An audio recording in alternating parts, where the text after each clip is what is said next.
Yun.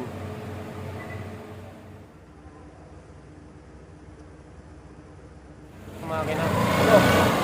What's up mga idol? Nandito tayo ngayon sa Vespa, Pangasinan. At dito po may naka-display rin silang mga ADV scooter. Yan po yung nasa likuran natin. Yan po ang Aprilia SR GT Sport version. So mga idols, nakita nyo, ang gagwapo rin po ng kanyang design at style at formado rin. Magkano po kaya ito? Ang SRP, 258,000 pesos.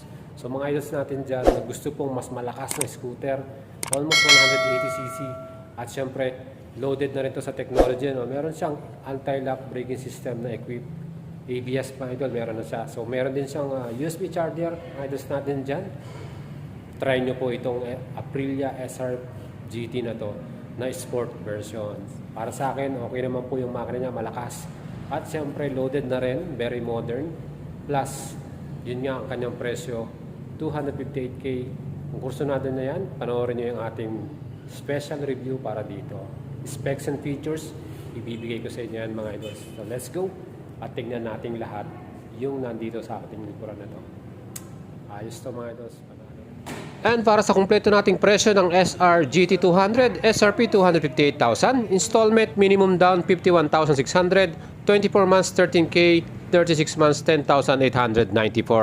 Yan po yung ating babayaran at mag-apply na kayo mga idols. Tatlong kulay ito, Street Gold, Red Raceway at Iridium Gray.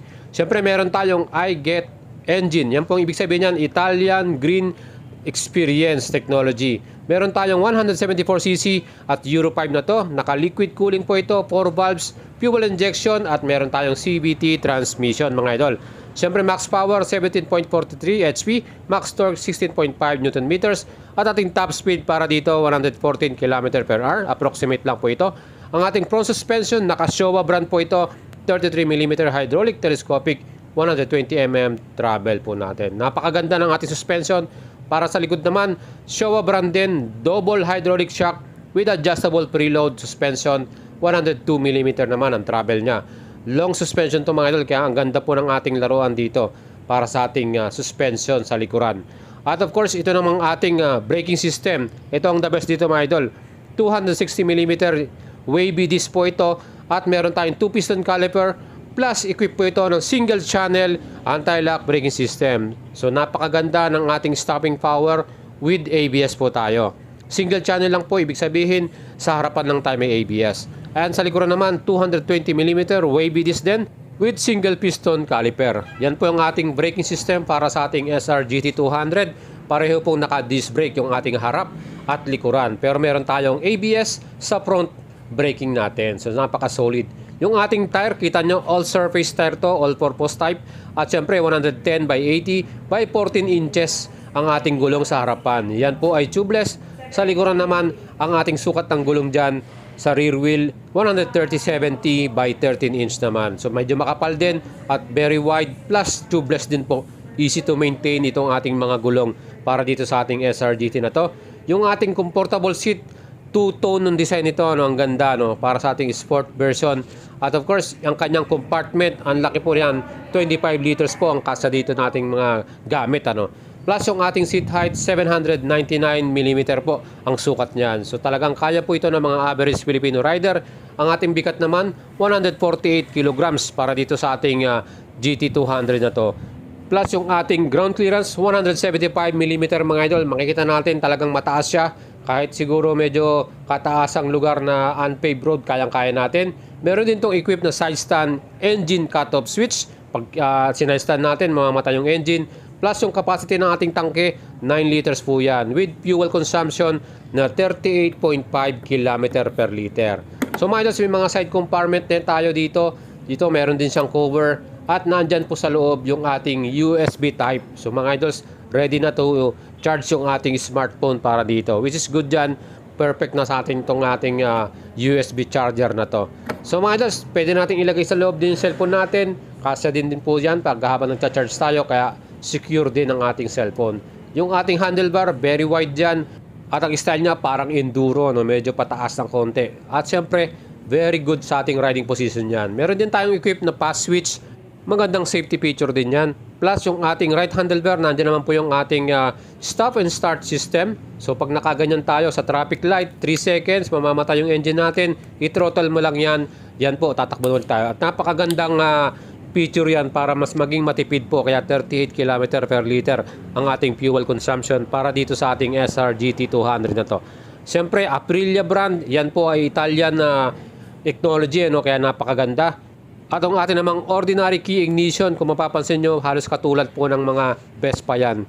Well, itong ating fully digital instrument panel, very informative. At siyempre, kita nyo, napaka-modern ng style. Ano? Ang ganda. At talagang makita natin yung ating RPM, speedometer, clock, at of course, yung ating fuel gauge, nandyan na rin. Meron tayong mga indicator para sa ating engine. At kung titignan mo, talagang very modern din yung kanyang design at style. Ano? Yan po ang ating instrument panel, fully digital. Well, para sa ating mga ilaw, ito nagustuhan ko rito. Ang ganda ng pagka-sporty design niya. Full LED po ang ating lahat ng light na yan. Saka syempre yung ating signal light nasa bandang ibabaw. At of course, kita nyo yung kanyang front light. Napakaganda, no? Of course, lalo na sa gabi, very visible tayo sa daan. Pag ito po ang ating gamit na motor. So mga idols natin, masasabi natin talagang perfect po itong ating scooter na to. From Aprilia, Italian brand ito.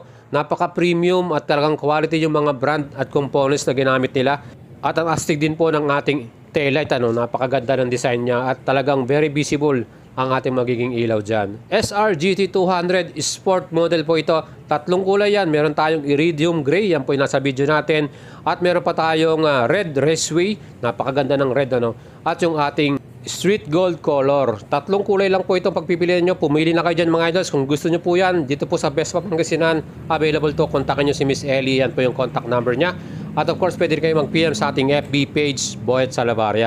At kung kayo po ay personal na pupunta rito sa kanilang store, pwede nyo rin pong i-try, i-test ride itong ating unit. Libre po yan, walang problema. I-assist po kayo ng ating sales officer dyan. At ito nga, personally, sinubukan ko pong i-ride at patakbuhin to.